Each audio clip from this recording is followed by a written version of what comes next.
سوا پارہ نماز تراویح میں پڑھا گیا اور 20 منٹ میں اتنی ساری آیتوں کا لب لباب اور خلاصہ بیان کرنا ناممکن ہے۔ قرآن کریم کو اللہ تبارک و تعالیٰ نے آقائے دو جہاں صلی اللہ علیہ وسلم پر نازل فرمایا ہے اور اس کو آسان فرما دیا ہے۔ وَلَقَدْ يَسَّرْنَا الْقُرْآنَ لِلذِّكْرِ، اس کے لیے نصیحت کے لیے آسان کر دیا۔ فَهَلْ مِن مُدَّكِرٍ، ہے تم میں سے کوئی نصیحت کو قبول کرنے والا؟ قرآن کریم کے پیچھے ایک بہت بڑی محنت ہے اور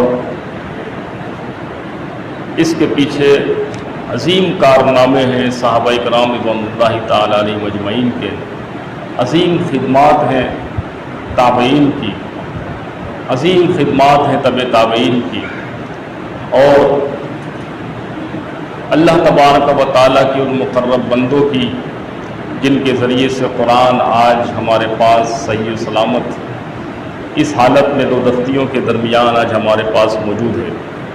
اور چونکہ اس کی حفاظت کی ذمہ داری اللہ تبارک و تعالیٰ نے خود اپنے ذمہ کرم پر لے رکھی ہے کہ نحن نزلنا الذکر وإنا لہ لحافظون، کہ ہم نے اس ذکر کو اتارا ہے اور ہم ہی اس کی حفاظت کرنے والے ہیں۔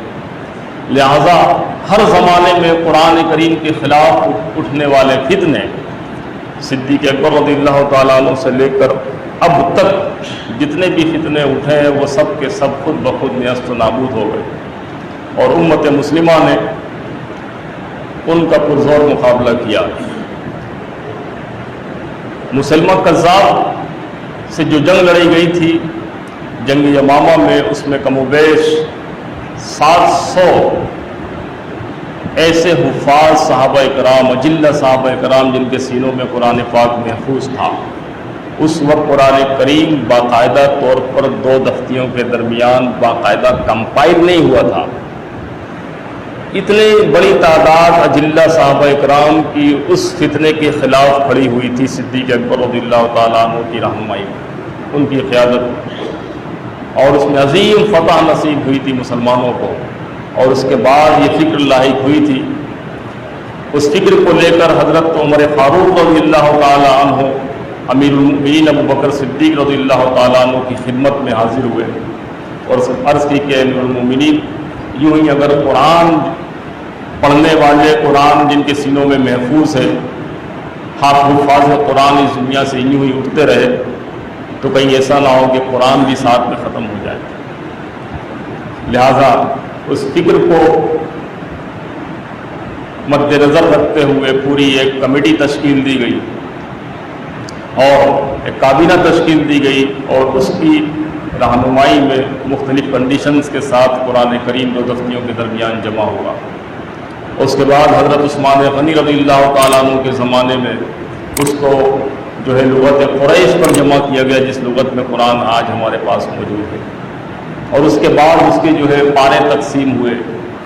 پہلے یہ پاروں کی تقسیم نہیں تھی، سورتوں کی تقسیم تھی، رکوع میں تقسیم ہوئی، پاروں میں تقسیم ہوئی، منزلوں میں اس کی تقسیم ہوئی، یعنی جو 30 دن میں قرآن پاک ختم کرنا چاہے تو وہ ایک پارے پڑھ لے، جو 7 دن میں قرآن پاک ختم کرنا چاہے وہ روزانہ ایک منزل پڑھ لے۔ اس طریقے سے بعد میں اس پر اعراب لگائے گئے۔ جب قرآن عرب سے نکل کر عجمیوں کے درمیان آیا تو اس وقت اس کے اوپر اعراب لگانے کی بھی ضرورت پیش آئی، لہذا حجاج بن یوسف کے زمانے میں مختلف علماء کرام نے جو ہے مل کر اس کے اوپر اعراب لگایا، اور وہ اعراب کی شکل میں آج بھی قرآن پاس ہمارے پاس موجود ہے۔ جو عربی جانتے ہیں، جو عربی پڑھتے ہیں، جو اہل عرب ہیں، ان کو اعراب کی ضرورت نہیں پڑتی، وہ قرآن پڑھ رہے ہوتے ہیں۔ تو بتانے کا مقصد یہ ہے کہ قرآن کریم کے پیچھے بڑی محنت ہے اور بڑی قربانیاں ہیں، اور آج بھی الحمدللہ یہ قرآن کریم کا اعجاز ہے، قرآن کریم کا یہ معجزہ ہے کہ لاکھوں کروڑوں لوگوں کے دلوں میں قرآن پاک محفوظ ہے۔ ایک 6 سال 7 سال 8 سال کا بچہ بھی قرآن پاک پورا کا پورا تھوڑی سی محنت کر کے اپنے سینے میں اتار لیتا ہے۔ دنیا کی وہ واحد کتاب ہے جو سب سے زیادہ پڑھی جاتی ہے، دنیا کی وہ واحد کتاب ہے جو سب سے زیادہ پڑھی جاتی ہے اور جس کی سب سے زیادہ تقدیس کی جاتی ہے۔ یہ اللہ تبارک و تعالیٰ کی طرف سے آقا دو جہاں صلی اللہ تعالیٰ علیہ وسلم کو عطا کردہ وہ زندہ معجزہ ہے جو ہم اپنی آنکھوں سے دیکھتے ہیں۔ تمام معجزے حضور کے ساتھ چلے گئے، صحابہ نے دیکھے اپنی آنکھوں سے، چاند کے 2 ٹکڑے ہوئے صحابہ نے دیکھا، اور جتنے بھی معجزے تھے، لیکن قرآن کریم وہ معجزہ ہے جو آج ہم اپنی آنکھوں سے دیکھ رہے ہیں۔ لہٰذا اس کی قدر کی جائے۔ جب میں نے یہ بات کہی کہ یہ دنیا کی واحد کتاب ہے جو سب سے زیادہ پڑھی جاتی ہے، اور یہ ایسی ریئلٹی ہے کہ جس کو سب تسلیم کرتے ہیں، دوسری طرف یہ امت مسلمہ کے لیے ایک بہت بڑی بدنصیبی کی بھی بات ہے کہ یہ دنیا کی واحد کتاب ہے جو سب سے زیادہ بغیر سمجھے پڑھی جاتی ہے۔ یہ ایک بہت بڑا المیہ ہے ہمارے لیے۔ جہاں ایک طبقہ اس کو سمجھ کر پڑھتا ہے، اس پر عمل کرنے کی کوشش کرتا ہے، وہاں کثیر تعداد ہمارے ان مسلموں کی ہے جو اس کو سمجھنے کی ابھی تک کوشش ہی نہیں کر رہے۔ اگرچہ قرآن کو بغیر سمجھ کے پڑھنے پر بھی ثواب ہے، اس میں کوئی شک نہیں، بغیر سمجھ کے بھی اگر کوئی پڑھے گا تو اس کو ثواب ملے گا۔ آقا دو جہاں صلی اللہ علیہ وسلم نے ارشاد فرمایا کہ تم میں سے کوئی کلام الہی میں سے جب وہ پڑھتا ہے الف لام میم، فرمایا کہ ہر حرف پر 10 نیکی، فرمایا کہ میں نہیں کہتا کہ الف لام میم مل کے ایک ہوئے، نہیں، بلکہ فرمایا الف ایک حرف ہے، لام ایک حرف ہے، میم ایک حرف ہے، یہ تینوں مل کر کتنی ہو گئی؟ 30 نیکیاں۔ آپ مجھے بتائیے الف لام میم کے میننگ آپ کو پتہ ہے؟ کسی کے سمجھ میں آیا؟ مجھے بھی نہیں سمجھ میں آیا، بغیر سمجھے ہم نے پڑھا فرمان رسول کے مطابق، لیکن فرمان رسول بتا رہا ہے کہ بغیر سمجھے بھی پڑھیں گے تو 30 نیکیاں مل گئی۔ لیکن مقصود اصلی قرآن کا یہ ہے کہ اس کو سمجھ کے پڑھا جائے، اس کی نعمتیں، اس کی برکتیں پورے معاشرے پر جبھی مرتب ہوں گی، چاہے وہ انسان کی انفرادی زندگی ہو، چاہے وہ اجتماعی زندگی ہو، چاہے وہ گھریلو زندگی ہو، چاہے وہ گھر کے باہر کی لائف ہو، چونکہ قرآن کریم ہر شعبہ زندگی کے لیے ہے، ہر جگہ گائیڈنس کرنے والا ہے، ہر ایک کے لیے رہنما ہے۔ لہذا اس کا اثر جب ہی ہوگا جب ہم اس کو قرآن کریم کو سمجھ کر پڑھنے کی کوشش کریں گے۔ تو آج کا پہلا سبق آپ کے لیے، ہم سب کے لیے یہ ہے آج کے درس سے کہ رمضان کا پورا مہینہ پڑا ہے، جس طرح ہم شوقین حضرات، تلاوت کرنے والے حضرات، دور کرنے والے حضرات جس طرح دن میں ایک سپارہ، 2 سپارہ، 3 سپارہ اپنے اپنے ذوق کے مطابق پڑھتے ہیں، آج سے کوشش کریں کہ ماہ رمضان پورا مہینہ جو ہے کچھ وقت نکال کر قرآن کریم کا ترجمہ بھی پڑھنے کی کوشش کریں گے۔ میرا یہ میسج خواتین تشریف فرمائے ہال میں، وہ بھی سنیں، قرآن کریم کا ترجمہ سمجھ کے پڑھنے کی کوشش کریں، پھر دیکھیں اس کے اثرات کیا ہوں گے، اور اس کا طریقہ کار میں بتاؤں کیا ہوگا، اس سے آسانی ہو جائے گی۔ ترجمہ قرآن اپنے سامنے رکھیں، آیت پڑھیں، اس کے بعد اس کا ترجمہ پڑھیں، آیت پڑھیں، ترجمہ پڑھیں، اگر ہو سکے تو ساتھ میں کوئی تشریح والا قرآن، جیسے کنز الایمان ہے، جس طریقے سے جو ہے ضیاء القرآن ہے پیر محمد کرم شاہ رضوی علیہ رحمہ کا، چھوٹی چھوٹی تفاسیر، یہ ساتھ میں اگر پڑھ لیں تو اور آسانی ہو جائے گی۔ اور قرآن کریم کو پڑھنے کا انداز ہونا چاہیے۔ وہ انداز کیا ہے؟ علامہ اقبال رحمۃ اللہ تعالیٰ علیہ کے والد محترم نور مولوی نور محمد، انہوں نے ایک دن علامہ اقبال کو قرآن پڑھتے ہوئے دیکھا۔ یہ اقبال ذکر کرتے ہیں کہ میں قرآن پڑھ رہا تھا، والد صاحب نے مجھے قرآن پڑھتے ہوئے دیکھا، اور اکثر علامہ اقبال قرآن کریم کی تلاوت کرتے تھے۔ تو والد صاحب نے پوچھا، اچھا وہ والد استاد بھی ہیں، ابتدائی تعلیم انہی سے حاصل کی۔ انہوں نے پوچھا کہ بیٹا تم نے قرآن پڑھا ہے؟ حالانکہ پڑھانے والے وہ خود ہے بچپن میں، لیکن وہ خود سوال کر رہے ہیں بیٹا تم نے قرآن پڑھا ہے؟ اقبال حیران ہو گئے کہ ابا جان یہ عجیب و غریب سوال کر رہے ہیں، ابا جان آپ کے سامنے تو پڑھتا ہوں، قرآن کیسے پڑھا جاتا ہے معلوم ہے؟ میں آپ کو بتاؤں گا کسی موقع پہ قرآن کیسے پڑھا جاتا ہے۔ اقبال کہتے ہیں کہ اگلے دن عین اسی موقع پہ والد محترم سامنے آئے اور ایک جملہ کہا کہ بیٹا قرآن اس طرح پڑھو کہ گویا کہ قرآن تم پر نازل ہو رہا ہے، اللہ رب العالمین تم سے مخاطب ہے۔ جب اس سوچ و فکر کے ساتھ قرآن کریم پڑھو گے تو اس کا اثر ہی تو کچھ اور ہوگا۔ تو یہی پیغام اقبال کا آپ کے پاس بھی دے رہا ہوں قرآن کریم کو اس انداز سے پڑھیں کہ قرآن میں اللہ تبارک و تعالیٰ مجھ سے خطاب کر رہا ہے، مجھے حکم کر رہا ہے، مجھے پیغام دے رہا ہے. جب اس انداز سے پڑھیں گے تو قرآن کا اثر ہی کچھ اور ہوگا. علماء فرماتے ہیں جب خوشی کی آیتیں آئیں تو خوشی کا اظہار کریں، جہاں وعید کی آیتیں آئیں، جہاں بشارتیں ہو وہاں خوشی ہو، جہاں وعید ہو وہاں دل نمناک ہو، جہاں جنت کا ذکر ہو وہاں فرحت نصیب ہو، وہاں خوشی ہو، جہاں جہنم کا ذکر آئے وہاں پہ رونا ہے.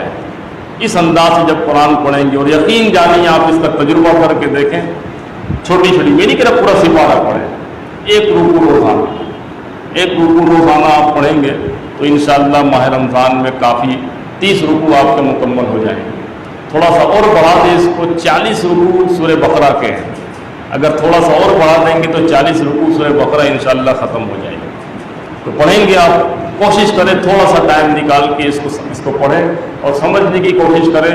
اللہ تبارک و تعالیٰ نے اس کو سب کے لیے آسان کر دیا ہے. وہ جو نصیحت کو قبول کرنا چاہتے ہیں ان کے لیے وَلَقَدْ يَسَّرْنَا الْقُرْآنَ لِلذِّكْرِ، ہم نے قرآن کو نصیحت کے لیے، ذکر کے لیے نازل کیا ہے. فَهَلْ مِن مُدَّكِرٍ، ہے کوئی نصیحت کو قبول کرنے والا؟ اور قرآن کا موضوع کیا ہے؟ اصل موضوع کیا ہے؟ ہدایت. انسان، علماء لکھتے ہیں دو چیزیں، انسان دوسرا ہدایت. انسان کا ذکر ہوتا ہے اور ہدایت کا ذکر. تو ہدایت لینے کے لیے ھدی للمتقین، وہ جن کے دلوں میں تقویٰ ہے، قرآن ان کے لیے ہدایت ہے. قرآن ان کے لیے ہدایت ہے. ورنہ قرآن کو اگر غلط ارادے سے پڑھا جائے تو فرماتا ہے اللہ تبارک و تعالیٰ یضل بہ کثیرا ویہدی بہ کثیرا. اسی قرآن کو پڑھ کر بہت سارے لوگ ہدایت پاتے ہیں، بہت سارے لوگ گمراہ ہو جاتے ہیں. تو اچھی نیت، اچھے ارادے کے ساتھ جب آپ قرآن پڑھیں گے تو اس کی برکتیں بھی ملیں گی. سورہ بقرہ بڑی طویل آج پڑھی گئی، بس مختصراً جو ہے مزید تھوڑا سا ذکر کر دیتا ہوں. سورہ فاتحہ کا ہر صورت میں پڑھی جائے گی اور ہم اکثر پڑھتے ہیں، ہمیں اچھے طریقے سے یاد بھی ہے، ہمیں اس کا ترجمہ بھی معلوم ہونا چاہیے اور تھوڑی بہت باریکیاں اس کی سمجھنے کی ضرورت ہے. اور تفصیل میں جائیں گے تو سورہ فاتحہ کی بہت لمبی تفسیر ہے، پوری کتابیں لکھی ہیں سورہ فاتحہ پر، پوری کتابیں لکھی ہوئی. میں نے بتایا نا خلاصہ تو ناممکن ہے اتنے سے وقت میں بیان کرنا، بچن نکات بیان کرتا ہوں. بسم اللہ الرحمن الرحیم، صحیح ہے، یہ اس صورت کا حصہ نہیں ہے. بسم اللہ جب قرآن میں آپ پڑھیں گے اس صورت کا حصہ نہیں ہے. سورہ نمل کے اندر بسم اللہ الرحمن الرحیم وَإِنَّهُ مِن سُلَيْمَانَ بسم اللہ الرحمن الرحیم، وہاں اس کا حصہ. اس کے بعد سورہ شروع ہوتی ہے الحمدللہ رب العالمین، تمام تعریفیں اللہ تبارک و تعالیٰ کی. حمد سے الف لام استغراق کا ہے، ہر قسم کی تعریف، ہر قسم کی حمد، ہر قسم کی ثنا، ہر قسم کی توصیف، سب کی سب اللہ تبارک و تعالیٰ کے لیے.